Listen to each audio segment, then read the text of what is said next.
ఈ చాలాసార్లు ఈ గుండె జబ్బుల విషయానికి వచ్చేసరికి పేషెంట్స్ చాలాసార్లు అడుగుతూ ఉంటారు. ఈ సర్జికల్ ట్రీట్మెంట్ బెటరా, మెడికల్ మేనేజ్మెంట్ బెటరా అని అడుగుతూ ఉంటారు.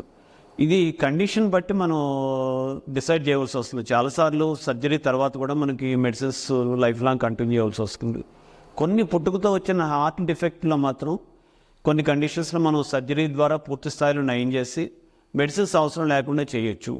బట్ పెద్దవాళ్ళు అంటే అడల్ట్స్లో వచ్చే హార్ట్ డిసీజ్లో మాత్రం ఈవెన్ బైపాస్ సర్జరీ తర్వాత కానీ, లేదంటే మనం వాల్ రిప్లేస్మెంట్ తర్వాత కానీ, ఈ హార్ట్ బీటింగ్ని మనం క్రమబద్ధీకరించడంలో పేస్ మేకర్ ఇంప్లాంట్ చేస్తూ ఉంటాం.